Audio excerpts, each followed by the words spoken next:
Assalamualaikum. Good morning, dear students. How are you all? Hope you all are doing good at your home. Now, open your science book. Open page number 47, unit number 6, matter. Unit number 5 तक हमने काम complete कर लिया. ठीक है, आज हम start करेंगे unit number 6, matter. How are these objects different from each other? Are they similar in any way? ये जो आपको सारी चीज़ें नज़र आ रही हैं, सॉलिड, लिक्विड, गैस, ठीक है, ये सारी चीज़ें क्या एक दूसरे से अलग हैं? मतलब किस तरह ये सारी चीज़ें एक दूसरे से अलग हैं, या इनमें कोई चीज़ मतलब किसी चीज़ में सिमिलैरिटी भी है? चलें जी, देखते हैं. The objects are different in many ways. There are two similarities that they share. The wood, glass and steam from the boiling water take up space. ये जो हमारे पास तीन ऑब्जेक्ट्स नज़र आ रहे हैं ना हमारे पास, एक ये सॉलिड और एक लिक्विड और ये गैस, ठीक है, ये गैस, ठीक. इन तीनों में क्या क्या चीज़ें सेम हैं? एक तो ये कि तीनों चीज़ें स्पेस लेती हैं, ठीक है. जैसे the amount of space an object takes up is called its volume. ये सारी चीज़ें जो है ना, ये एक स्पेस चाहिए इनको, ठीक है. हर चीज़, ये सॉलिड, ये लिक्विड और ये गैस, तीनों स्पेस लेती हैं. तो ये जो स्पेस मतलब लेती हैं, जो amount of space an object takes up, इसको हम कहते हैं वॉल्यूम, ठीक.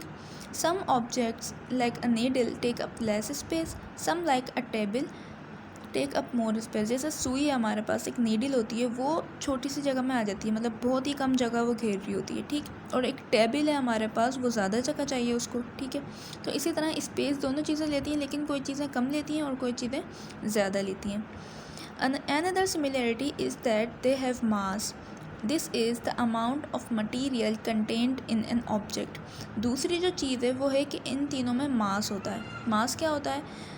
Amount of material content in an object. Material जो भी अमाउंट कंटेन करता है ना, उसको हम बोलते हैं मास, ठीक है, सही है. अब इन सब में क्या क्या कॉमन है? एक तो वॉल्यूम और दूसरा मास. वॉल्यूम वो कि वो मतलब जगह घेरते हैं कोई चीज़. मास वो कि उनका अपना खुद का कोई एक जैसे अमाउंट ऑफ मटेरियल मतलब उनमें होता है, मतलब ठीक है. जैसे एक तरह से वो वज़न रखते हैं, ठीक. एक तो वो कि वॉल्यूम होता है, जगह घेरते हैं. दूसरा वो कि वो कुछ वज़न रखते हैं अपना, ठीक है. ये दो चीज़ें हमारे पास इन सब में सिमिलर हैं. The objects are all matter. Matter is anything that has mass and occupies space.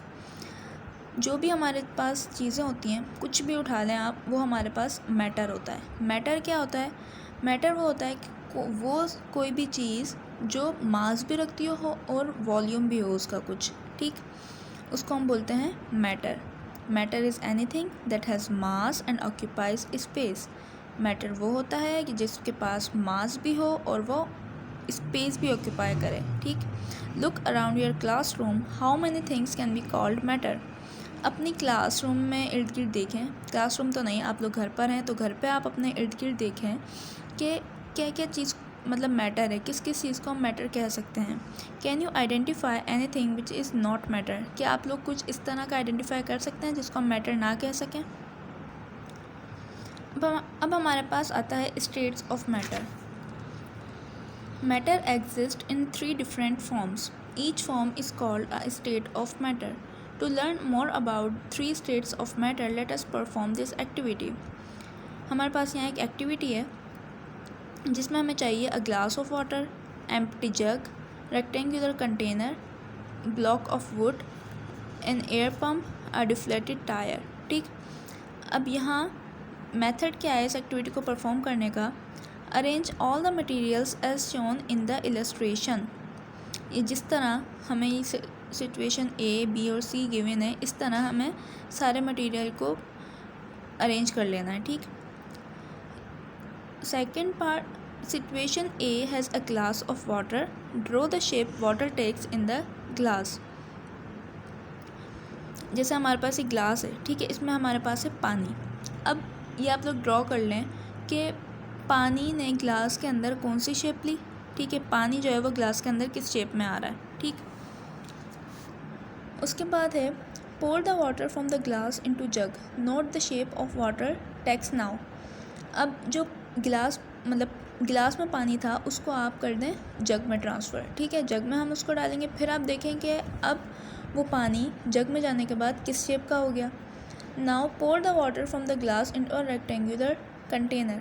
अब देखें कि अब जो जग पहले ग्लास में पानी था, फिर हमने उसको जग में डाल दिया, अब उस पानी को हम डालेंगे ये रेक्टेंगुलर कंटेनर जो है हमारा, ठीक है, उसमें पानी को डाल दें। फिर उसमें देखें कि वाटर ने किस शेप मतलब किस शेप में है वाटर उस कंटेनर के अंदर, ठीक। फिर now look at situation B, it contains a block of wood inside the glass. अब सिचुएशन बी हम देखें तो ये ब्लॉक ऑफ वुड जो है इसको हमने ग्लास के अंदर डाल दिया, ठीक। Draw what the block looks like when it is inside the glass. हम देखेंगे कि भाई पहले हम पानी की देख रहे थे, पानी किस किस शेप में आ रहा है ग्लास, जग और रेक्टेंगुलर कंटेनर में। अब हम देखेंगे कि हमने जब ब्लॉक ऑफ वुड जग पानी की ग्लास के अंदर डाल दिया तो वो किस शेप में आएगा, ठीक। Now place the block inside the rectangular container, draw what the block looks like now. फिर हम उस जो मतलब ये ब्लॉक है हमारे पास उसको हम डाल देंगे रेक्टेंगुलर कंटेनर में। फिर हम देखेंगे कि वो उसमें जाकर मतलब उस ब्लॉक ने कंटेनर में जाकर कौन सी शेप इख्तियार की।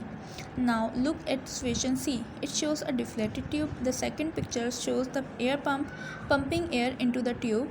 Draw the shape of air inside the tube after it is full. Imagine what shape air would take if you filled a balloon with it. अब हमने ये सिचुएशन सी जो है हमारे पास उसमें हमने एक ये इन्फ्लेटेड ट्यूब था हमारे पास, इसमें हमने गैस फिल कर दी। हम देखें कि भाई गैस ने इसमें जाकर कौन सी शेप इख्तियार की, ठीक है। फिर अब आप देखें सोचें कि अगर हम इस गैस को किसी बलून में फिल कर दें तो वो किस शेप का हो, मतलब उसमें फिर किस शेप में होगी गैस, ठीक। You will observe that substances behave differently in different containers. What happens to a block of wood when it is placed inside a rectangular container? Or what happens to water when you pour it from a glass into a rectangular container? Or what happens to the air inside the inflated tube? The water takes up the shape of the container. Water मतलब जो liquid होता है हमारे पास, जो water है हमारे पास, उसको हम जिस भी कंटेनर मतलब किसी भी कंटेनर में डालें उस कंटेनर की जो शेप होगी ना वाटर वही शेप इख्तियार कर लेगा, ठीक है। The block of would keeps its own shape. जो ब्लॉक ऑफ वुड है वो अपनी ही शेप में रहेगा, वो चेंज नहीं होता। It doesn't change when it is put in the rectangular container. The air फिल्स up the deflated tube taking the shape and size of the tube it is being field. Air को हम क्या करेंगे, जब हमने उसको tube में डाला तो वो उसी शेप का हो जाएगी, ठीक है, वही शेप और वही साइज इख्तियार कर लेगी। On the basis of such properties matter is classified as 3 states, solid, liquid and gas.